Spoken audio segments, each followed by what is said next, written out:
Hunter Renfro, two of the seniors who have an incredible career. 55 wins in their careers. Matching the total of the Alabama. Hey, what is up, y'all? National champions. A dominating performance by the Clemson Tigers. It is unbelievable. Major college champion in the modern era. That was crazy. We started with like back and forth things, and they were going at it back and forth. But then Clemson just went on a stretch of 31 points unanswered, and we have national champions in the Clemson Tigers. So, wow! I mean, just incredible. I think we'll talk about a lot during this stream. I think maybe one of the things I want to talk to is I want to go back to the whole playoff system, and they were talking about it today with the playoffs, and I think Brett McMurphy talking about that there was that playoffs wouldn't expand until 2026, and like to me that sucks. Like to me, like I guess I understand why, because I guess it's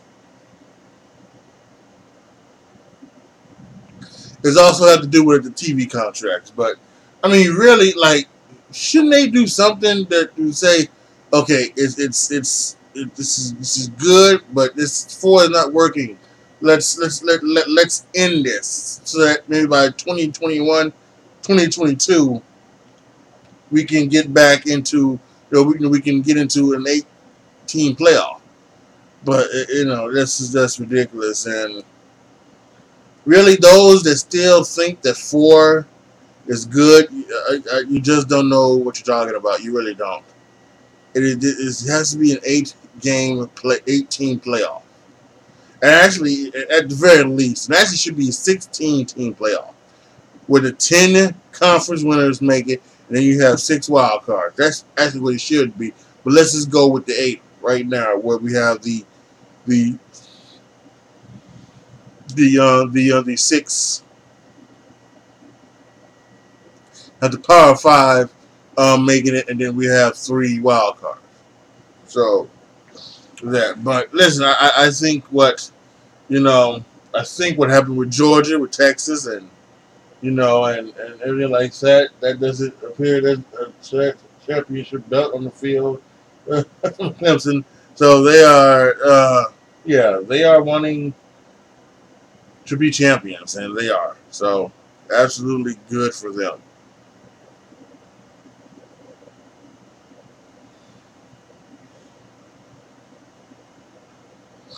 But I think that this was the 44-16 is just, it's incredible. It really is. So we've got some audio. Let's check in for the Scott Van Pelt and ESPN Sports Center. We're just really proud of our team, and I don't think that one game necessarily defines who you are, and that's certainly what I'd like for our players to know. I think we learn a lot from experiences like this. We certainly didn't play very well tonight, and we had some issues. We couldn't get off the field on 3rd down. We gave up a couple big-time explosive plays on 3rd down and 13, 3rd down and 9. We had plenty of opportunities to score offensively. Have the ball at the 1-yard line, get a penalty, end up kicking a field goal, have it down there a couple more times, do a fake field goal, and go for it on 4th down, and don't make it, get stopped on the goal line on the 1-yard line another time. So, got to congratulate Clemson. They did a very, very good job. Quarterback's really good. Their skill players are really good. We actually stopped the run pretty well and created enough 3rd down situations. We just couldn't get off the field on 3rd down. We couldn't capitalize on our opportunities that we had on offense. But, the seniors, on this team have done a fantastic job of representing the University of Alabama. I think they've won 50-some games or whatever since they've been here. And they've been a class group. of leadership and a lot of good examples for our young players on our team, and we certainly appreciate them and wish them well in the future. Tua, what was Clemson doing to confuse you, specifically on the 2 interception plays?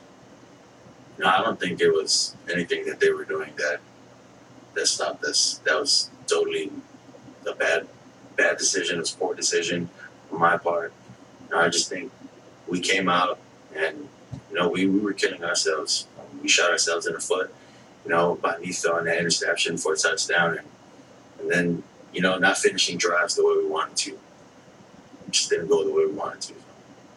Obviously, you come into trouble. Not just a freshman at this point in the season anymore, but what did you think actually getting up there and seeing what he did up there on the field? Well, no surprise to me.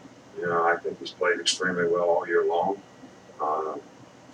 We knew that their receiving core was probably the most talented that we've seen as a group, all year long. 8, 5, 13, those guys, are really, really talented guys. And again, I said it earlier, we had opportunities to get off the field on third down and we couldn't get off the field. I mean, they were like 8 of 11 at one point in time, 10 for 15 for the game. And we gave up big plays, not just first down, but we gave up big plays. So that and the combination of us not finishing drives, I mean, when you look at the stats of the game, and they basically had the ball for the last 10 minutes of the game. But if you look at the stats of the game, their yards and all that are fairly equal. But score because of turnovers, not finishing drives in the red zone, not getting off the field on third down, giving up explosive plays. The score doesn't indicate anything like that. We had a great season, but just 5 words.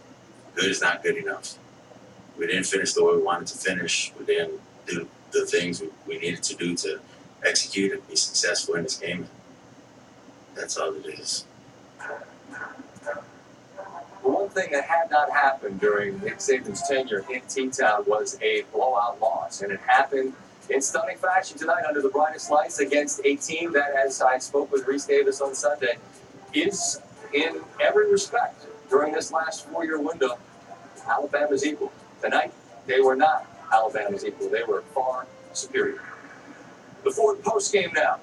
And Reese Davis, who I was just mentioning, kind enough to join us again. And Reese, in the tonnage of words and the hours leading up to this game, I don't imagine 28-point Alabama loss was something that was discussed. So the final is a bit of a shock. What led to that, in your estimation? What was the most surprising thing that led to the final score in California? Scott, I think it's that Clemson was the more physical team for the course of the night. Now, Nick Saban, you just heard him say that the stats were fairly even, but everything seemed harder for Alabama than it was for Clemson. And, Clemson made the big explosive plays, and I think the fact that Alabama really couldn't sustain things on offense and couldn't finish drives, that was the biggest and most surprising thing to me, other than the uncharacteristic poor throws by Tagovailoa that one turned into a pick six and the other stopped a scoring opportunity. I'm with you in that even after the outcome felt largely decided, Christian Wilkins and that front from Clemson, they fought with ferocity over every yard like it was personal. You asked Wilkins if there'd been a changing of the guard during his tenure, and he really dodged the question. He said that's for us to decide. So I'd ask you, right now, I mean, have we seen something of a changing of the guard? Yes, that's what tonight felt like to me, a changing of the guard. Now, don't misunderstand this. A lot of people in our business, Scott, every time Alabama loses, they run out to be the first guy to say that the dynasty's dead. I'm not saying that. Understood. But I am saying that things just turned upside down tonight. And instead of being the team that is pursuing Alabama as the top spot, Clemson is now the program that's sitting at the top. That type of win, it's different than winning a game in the final seconds, a back-and-forth game. That can happen to anybody.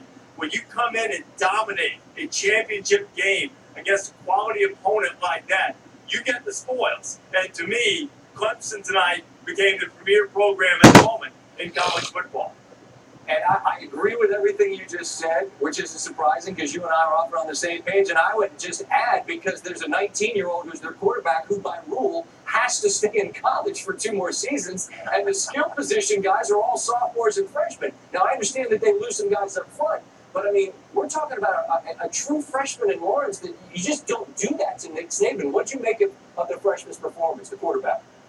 Well, he's as good a quarterback prospect as I've seen in the whole time I've been working in college football, Scott. I've been covering it for ESPN for more than 20 years and longer than that back in my local days. I've never seen a quarterback prospect better than Trevor Lawrence.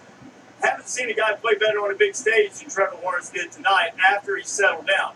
He's got every tool you can imagine. He's a tremendous athlete, great leader. The arm is just off the charts. The interesting thing about it is that virtually everyone in the skill position category for Alabama's back next year. They might be 1 year older than those Clemson freshmen, but we might see this again. But Alabama's got a lot of work to do if they're going to elevate and get to this level. But sometimes, you know what they say, a good butt whipping can be soul cleansing, and Alabama certainly got one of those tonight. Yeah, well, their souls are spotless after this one, man. After what happened to them, they are clean, Rich. You know how much I appreciate you both professionally and personally, and I appreciate your time throughout this year, and I'm sure we'll cross paths again soon, all right? All right, SVP, sounds good. Thanks, buddy. That's Reese Davis from Santa Clara. The scene of the soul cleansing. Early on, all smiles, Dabo and Nick together again. Tua and Trevor, underclassmen.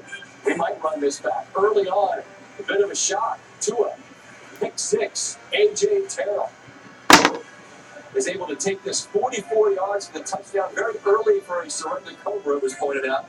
You see the blitz comes. The Tua sees Isaiah Simmons coming, but it's perfectly diagnosed by Terrell. That's the first time under Saban that Bama's allowed a defensive touchdown on their opening drive. Coming in tonight, by the way, the Tide defense, 41 pick sixes. Bama had only had 8 pick sixes against them during Saban's tenure. They're a remarkable statistic. But Tua has the memory of a housefly, which is a compliment, by the way. That wasn't in his mind on the very next drive as he goes deep to Judy for 62 yards and a touchdown. We're tied at 7s. 3rd and 14, a 62-yard pass play for Clemson. Lawrence to T. Higgins. All the stars shining bright early on in Santa Clara. Very next play, Travis Etienne. He gets to the outside, picks up a block, stays on his feet, about 10 yards after the first contact. And Clemson's up 14-7, less than 5 minutes into the game. Bama had outscored 99-7. 5 minutes in the game. Monday, so it was going to be a shootout, y'all. They're trailing 21-16 here in the second, as Tua just seemed like he was going to go deep no matter what. He throws in a triple coverage. Trayvon Mullen picks him off. See the replay here. There are 3 Clemson defenders in the area. That's Tua's second pick of the game. Saban's reaction, similar in both counts. The ensuing Clemson drop. Knocking on the door. Lawrence, great play design. Etienne, 3rd touchdown of the game. Clemson took a 31-16 lead into the break. Etienne, 14 rushes for 82 yards and 2 touchdowns on the ground with the 1 receiving. You see the statistics there. Clemson never lost in the last 10 seasons when they had a lead of 15 or more. That's the best in the country during that span. So it's 4th and 6. How do you make this? Who called this? This was a good idea. Let's have Mac Jones run into a wall of defenders. If you're going to go for it, let Tua make a pass on 4th and 6. Made no sense to me at the time. Lawrence, Justin Ross, Xavier Smith fell down, was injured on the play, and that allowed Ross, again, the freshman out of Alabama, to take it there. Got a butt slap on the way. Clemson's smiling. It's all cake and ice cream right now for the boys from the ACC. 37-16, a 21-point deficit. But because there's so much time left, you thought, well, maybe Bama scores. You never know, except Clemson's defense continued to fight every inch, tooth and nail. Another 4th down is turned away. Then Lawrence, a a clinic. What a pass here to Ross for a gain of 37. The pass is perfect. Serves the grab with one hand. Ross not done with one-hand catches. Again, I told you off the top, third downs, 10 of 15 in the game. In part because Clemson just made play after play after play. Lawrence threw a lot of great balls. Fuck! What hand? Lawrence, with a defender bearing down, throws an absolute dart to Higgins for the touchdown. Lawrence 20 of 32, 347, 3 touchdowns. And this is the second title for Dabo and Clemson against Bama. And this one, no doubt, by 28 points. The worst loss for Nick Saban in Alabama. A lot of respect between those two. Friendship, respect. All right, so I'm gonna come back here, let y'all hear some of what ESPN had to say. But yeah, this was an amazing. This caps off a pretty great season.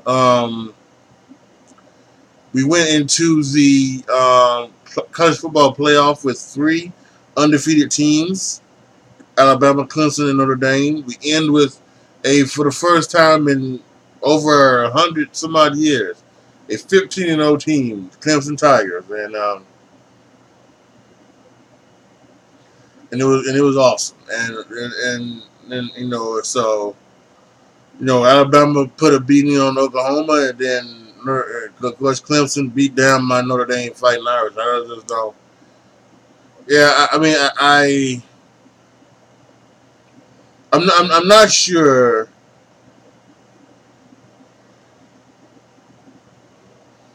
I'm not sure exactly what Notre Dame can do, because Notre Dame is different than Oklahoma, Alabama, and Clemson and all that. They have more higher academic standards if you're gonna get in. Like I think if you are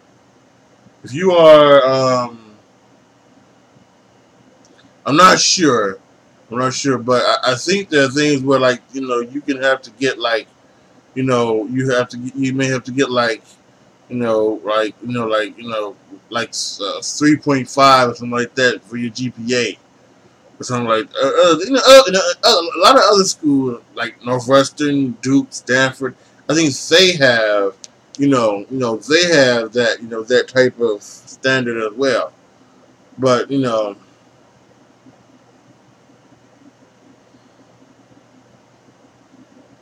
there's something about Notre Dame. It just makes you think that it's just, I don't know what's going to happen with them. So I don't know. I think they'll always be able to be good enough to make it to the playoff. I don't know if they'll ever be good enough to actually win. And that's a shame for Notre Dame fans like myself. That's a shame. But yeah, man, this season was, I think, was pretty good. We had a lot of great stories and things throughout this season. I found it to be great. A lot of great upsets. The Purdue upset for Tyler Trent, rest in peace, Tyler, I think was good, and we had a lot of other great stories and a lot of great things. Washington State and Gardner Minshew was awesome, and about Dwayne Haskins from Ohio State coming out of nowhere and doing what he did for Ohio State, I think was good. So yeah, I mean,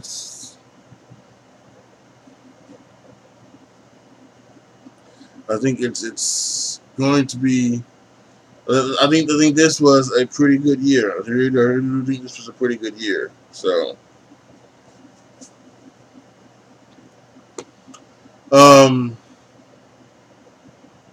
yeah. I mean, I gotta be honest. I don't know what else. I don't know what else I'm gonna talk about here.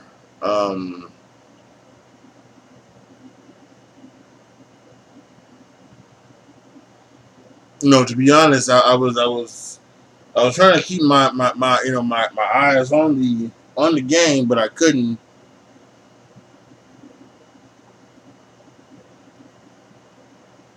Because of water. I was doing other 3 things at once, so I didn't see a lot of the game. Pretty much watching wrestling and everything like that. So don't have a lot to speak on it, but just congratulations to the Clemson Tigers and for what they did. And I did see the very end of it, like the last quarter and a half, and it was exciting. So to see that happening. So yeah, post the comments down below. Tell me what you guys think. Tell me what you guys thought about the game. Let me know all your thoughts down in the comment section. Like the video, share the video, subscribe to the channel. And as always, thank you guys so much for watching. This is your boy AJ Tripp signing off. As always, be good to each other, y'all. Be careful out there. And I am out.